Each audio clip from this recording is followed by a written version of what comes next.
This is Celebration Church, but it's more than just a building or a church. We have a calling to be a place where people can find a relationship with God instead of religion. A place where freedom is found and acceptance given, and every person can discover their purpose and experience the kind of fulfillment only God can give. Together we will raise, lead, and empower a generation to change the world. Here, Jesus is famous, and all the glory goes to God. This is Celebration. This is our family. Welcome home.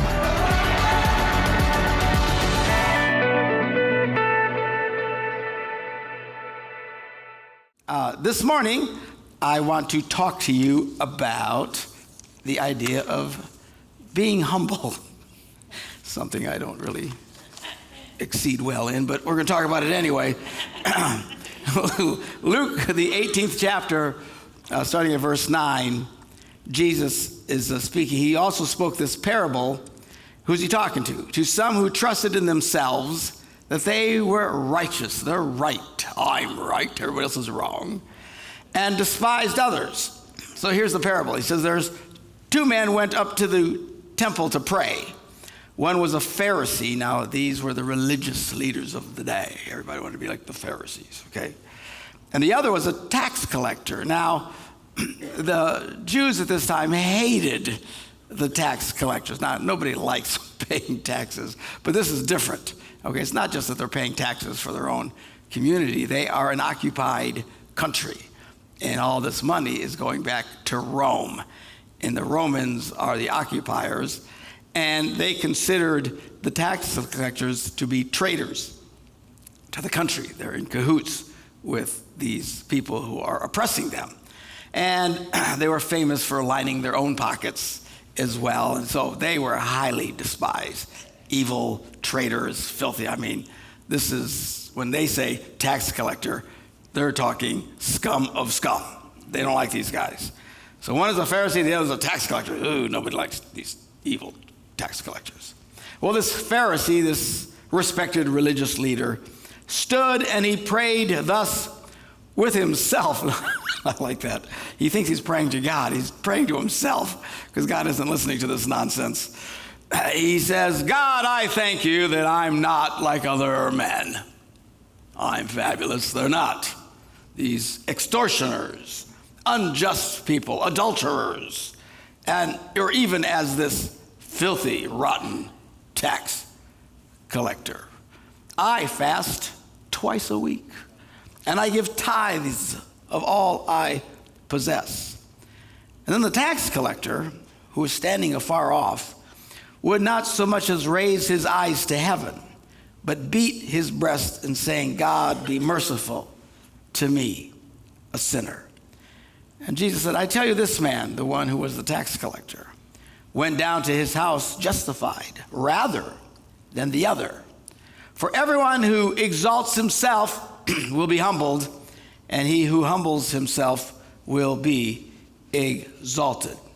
I'm talking about humility in terms of one's own self-estimation or one's own opinions. The Pharisee, the first guy, starts out and he starts comparing himself to other people. When people do this, they usually try to compare themselves to people that they don't think very highly of. Because when you compare yourself to other people who you think are rotten, you feel so much better about yourself. You know, I might be problematic, I might have issues, but you should meet my neighbor. He's horrible. You know, have you met my mother-in-law? I mean, everybody's comparing to somebody because they think if you look at them, they look so much better themselves. And it's human nature to compare ourselves to others and to look down on them. When I say human nature, I'm talking about our sinful nature. This is kind of just the way we are wired, sadly. Some people with lots of money tend to look down on those who don't have much money. People who don't have much money tend to look down on those who do have much money. This is the classic class warfare that we're always struggling with in this country. Everybody at war with whoever's not like them. We have lots of racial tensions in this country. One race tends to look down on the other looks back at the other, and everybody's pointing fingers at each other and complaining. Political parties are definitely looking down on each other. Man, people are crazy. It's getting really, really bad, how intense people. And everybody has their opinions, and that's fine. Let me just caution you. Be a little humble with your opinion, and don't go crazy. Don't go hating other people. There's a lot of hate going around today, and some of it's just bizarre. There's people who hate other people that are not as tolerant as they are, which makes no sense. I hate you because you hate. Really? Doesn't that make you a hater? Anyway, it's all out of control. It's crazy. If you like going to the circus, just turn on the news, and you can see all kinds of clowns goofing around in there. All kinds of people sneering at other people because we like to look down on others so that it makes us feel better about ourselves. And of course, as we see in this parable, religious people who want to justify themselves love to look down their ecclesiastical noses at those they don't think are as holy or as righteous as they are. And that's certainly not what we are supposed to do as Christians. Yet a lot of Christians get caught up in this. And they love to pick on other people that they don't think are as righteous as they are. And it's problematic. It's just sad to see because we get so full of our own opinions. And again, we don't compare ourselves with people who are better than us. We try to compare people that we think are struggling. And I've mentioned this before, but it's in the news again. It just irritates the snot out of me. These people that like a baker who doesn't want to cook a cake for some gay couple or something. Now, for the record, I don't think the government should be able to tell you who to do business with. Period. I think they ought to just stuff it, all right, and mind their own business. And those of you, and we have all kinds of people at Celebration Church. We're a very open congregation. We got people on the far left, far right, all in between. And that's fine. We're here to worship God. But this crazy, the more that some of you want government to take care of stuff, you got to be careful. The more you want government, the more power you give them, the more they'll take. And the more of your own liberties you're going to lose. And it's getting out of control. I mean, there is a presidential candidate right now among, all these Democrats. There's a whole squad of them, shooting at each other until there's finally one left. That's the way it works in politics. And one who's actually advocated that he thinks the government should force churches to do stuff they don't believe in. Now, I honestly thought I would never hear something like that in my lifetime. I thought that kind of crazy, oppressive thinking was way down the road in a far distant future, but it's actually here right now. And I'm stunned. I mean, one of the things in this country that we've all loved and cherished is freedom of religion. Worship however you want to worship. You don't agree with me, I don't agree with you. Go to your church, I'll go to mine. So what, But to actually be saying that the government should use power to force churches to do things they don't want to do or don't believe in is highly troubling. If this doesn't trouble you, there's something wrong with your troubler, okay? Because this is bad. Some of these people are just crazy, and it's gotten out of control. Having said that, as I've said before, I think you sell cake, somebody wants to buy a cake, just sell them the stupid cake. What do you care? Well, I don't believe in same-sex marriage. Really, they're awful selective in their morality. Because same-sex marriage is condemned the same as adultery. But I'm pretty sure when these people are selling their cakes, they're not asking these people if they are adulterers. And there's a whole lot of people who cheat on their spouses, divorce them, and then marry the person they're committing adultery with. No one's asking them questions about that.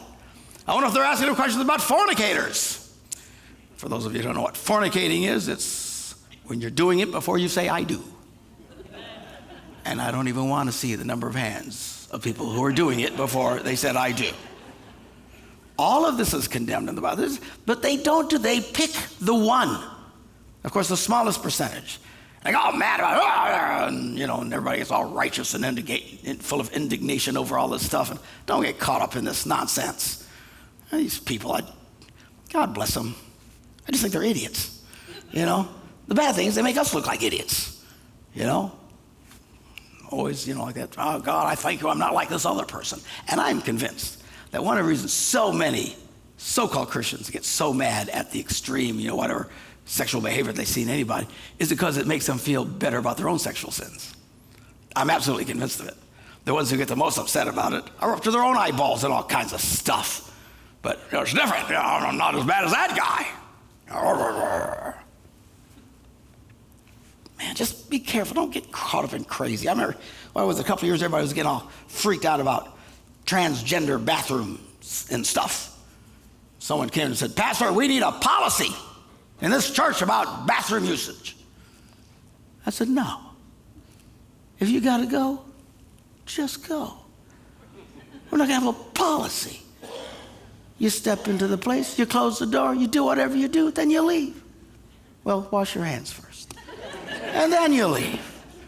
And besides, who's going to check? I ain't checking. There'll be a new ministry here. We've got ushers, we got greeters, and we got genital checkers. You're okay. All right. No, you're over here. Who's going to do this? What do you care? You know, all lather and all righteous, so we need laws and everything. Oh, good Lord. Just relax. This religious man compared himself to others. He wasn't as bad as the other people. Verse 11, God, I think I'm not like other people.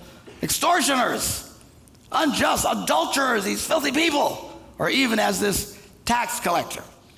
And then he, after comparing himself to other people that he disapproved of, then he focused on what measurable good he had done. And the guy's pretty devout in his faith. He says, I fast twice a week. Twice a week.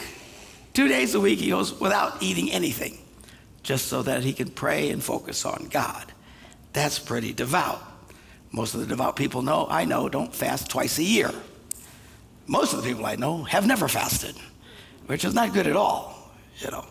But this guy, he was very devout. I fast twice a week. And he said, I give tithes of all I possess. What's that talking about? It talks about giving 10% of your income back to God. This is the biblical standard, all right? You work, you get $1, you give God a dime. This goes back way to the beginning of the Bible and all throughout. And he's very good at this, and he's very proud of what he does, and blah, blah, blah, blah, blah. Look at me, God. So what he does, he looks at people he disapproves of, and then he looks at the good stuff he does and does approve of, and then he makes himself happy, and he gets content. And he's praying, the Bible says, to himself, you know, because he's filled with this. In other words, what he does is he manipulates the mirrors in his life. And at some level, we're all guilty of this. We like the mirrors that make us look good. Some mirrors are just the way they're adjusted, makes me look a little thinner than that other mirror. We don't like the mirrors that expose things about us. And we tend to get away from those people who reflect badly towards us. Everybody does this. Oh, the older and the smarter you get, the less you do it. But especially if you're young, you run and hide from all these mirrors, and it's the mirror's fault. And Deanna wrote a post about this on her Facebook account this last week about the mirrors. You know, mirrors are there to help you. The reason some of you look nice this morning, thank God you had a mirror and didn't come like you woke up. All right? These mirrors are your friends. But we tend to get rid of the ones that we don't like. So there's people that come into our lives, we don't like what they say to us, and we push them out of our lives. And be careful about doing that, you know. So, well, some people are irritating. I get it, but, you know, don't be trying to just surround yourself with people who think just like you all the time. Be more open-minded than that. One of the problems that a lot of people struggle with, particularly young people, you know, I talk about people who, we live in a country where people don't really know who they are anymore. And a lot of that is because of the breakdown in family and in our culture. It used to be, people would be born and live their entire lives within walking distance of where they were born. For thousands of years of human history, this was normal. You walked outside your door and you were immediately surrounded by grandmas, grandpas, uncles, cousins, aunts, everybody was there all over the place. And family tends to be a pretty accurate reflector of who we are. And so people always had a pretty good sense of who they were. Well, today, people like to manipulate mirrors. And one of the first things young people do as soon as they graduate is get as far away from their families as humanly possible because they don't like the mirrors. You know, some of you, you know, Christmas is coming. Oh boy, you know, it's when all the family gets together. And it's amazing how the same buttons get pushed every year. and you find yourself reacting the way you did when you were a kid, because you get around these people and they know all your buttons, and we try and get rid of that. So you get in a situation where you're constantly manipulating the mirrors in your life, and then you don't really know who you are. You try to surround yourself with people. They don't know you. They can't really speak into your life, and people kind of drift, and they struggle so much in life. Anyway, so what happens in the end, Jesus in this parable concludes, look, for everyone who exalts himself will be humbled, and he who humbles himself will be exalted. So he's talking about, you want God to lift you up, not knocking you down. And if you get arrogant and full of your own opinions that you can't listen to other people, which people tend to do, you start getting arrogant and God will resist you. We read in Romans, the 12th chapter, Paul writes to the church there, he says, be of the same mind toward one another. Do not set your mind on high things. In other words, about being arrogant is what he's talking about. But associate with humble people. And do not be wise in your own opinions. And if there's one thing about our opinions, they're our opinions. And we get so full of our opinions. We're so wise and we're so smart. Everybody else is an idiot. And we love our opinions. And I got to tell you, it's just human nature. The younger you are, the worse it is. I remember when I was 20, I knew everything. I had all the answers to life. Some of you are 16, you're already there, I know everything, And the older you get, the more you start to realize, I'm not as smart as I thought I was. At my age, I'm one of the dumbest guys I know. But I was really brilliant early on. And we tend to fight for our opinion. We get so obsessed in our opinions and convinced everyone needs to know our opinions. My brother Eddie, that's Bishop Ed to you, but Eddie to me. By the way, I love it. Everywhere I go, almost people ask me if Ed is my dad. He's actually my younger brother. Anyway, so pray for him. He's ugly. So anyway, the one thing about my brother Eddie and I is for the bulk of the last several decades, especially when we were younger, we fought intensely. And not about politics, not about much of anything. We all fought about religious things. Because I had my opinion, and he had his opinion. We're all like cats in a bag going at each other. But we don't do that anymore. In fact, it dawned on us the other day, and we're talking, I said, we don't fight nearly as much as we used to fight. And I said, yeah. I said, you know why? He says, why? He says, because we both learned nobody cares.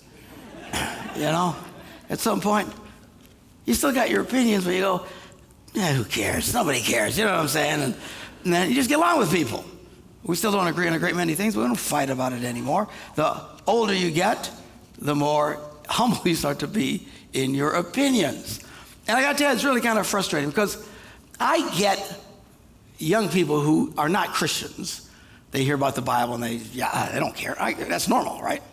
What really saddens me is how many young people who claim to be Christians despise or lift their noses up against what the Bible teaches in a great many areas.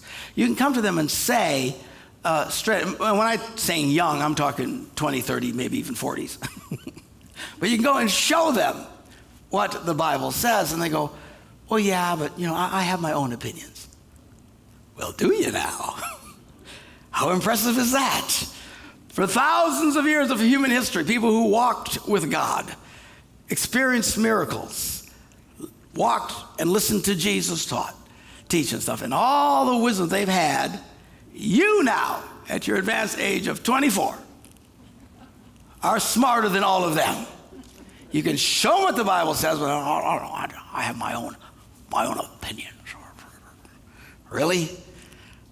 Don't be wise, Paul writes, in your own opinions. Don't take your own opinions so seriously. And look, the reason we have the Bible, it becomes the standard for our lives. Otherwise, this is just a big free-for-all. Everybody does whatever they think.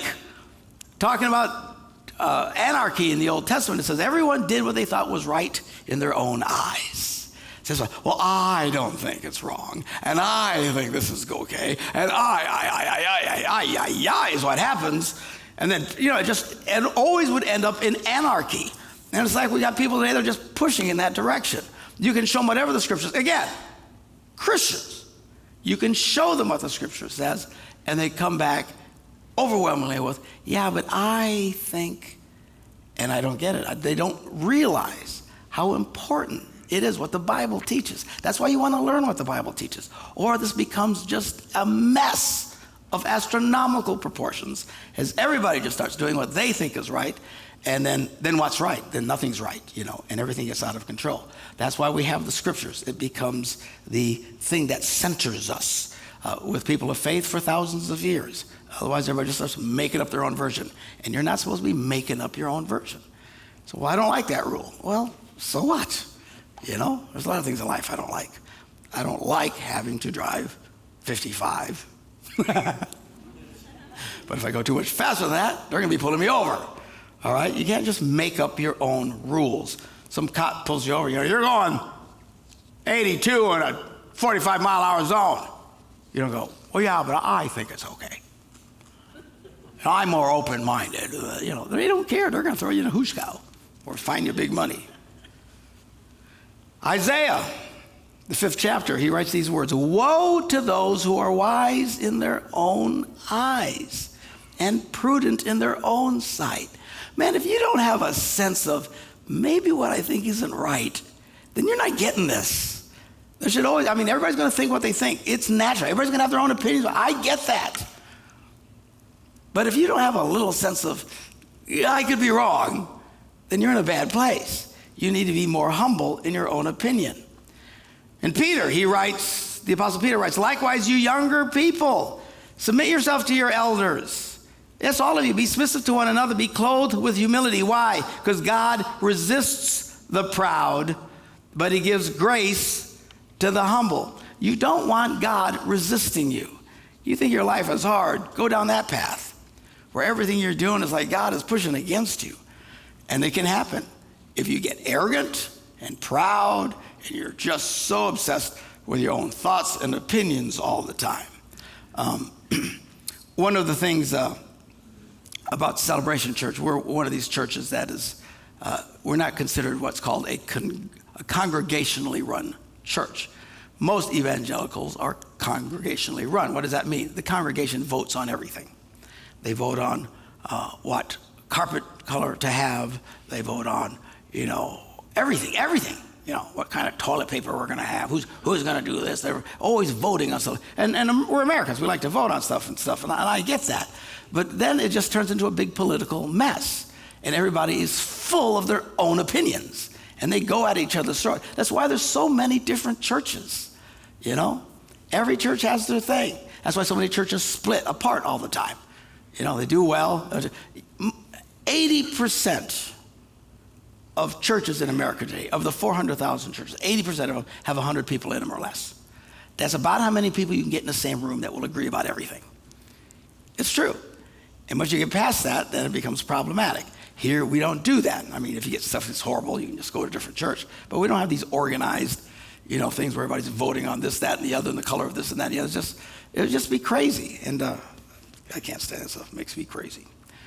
In Philippians, Paul writes this to the church there, talking about Jesus. But he made himself, talking about Jesus, of no reputation, taking the form of a bondservant, and coming in the likeness of men, and being found in appearance as a man, he humbled himself and became obedient to the point of death, even the death of the cross. Therefore, God has highly exalted him and given him the name which is above every name. Talk about humility. God in the flesh. Where does he starts out? In a manger, a barn. And as he's going around doing these miracles, he often would tell people, don't tell anybody who did it. Don't tell anybody. He just kept everything on the down low. He was not arrogant. And then the creator of the universe, here's the thing. He could have killed them all, squished them like a bug that were persecuting him. The Bible says when he was being crucified on that cross, he could have called, and in an instant, 10,000 angels would have showed up, kicking butt and taking names. And he doesn't do it. He doesn't do it. He stays quiet, like a lamb before it's,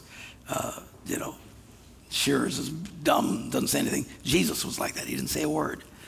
And lived out the most brilliant example of humility anyone has ever lived out. God in the flesh. That would have, if it were to me, I'd have been killing them all. Get away from me. In Luke, the 18th chapter, back there, Then we got the other guy. What does he do? He's standing afar off. He would not so much as raise his eyes to heaven. He couldn't even look at why. He knew he was guilty. He knew he was in a bad place. And all he would do is beat his breast and say, God, be merciful to me, a sinner.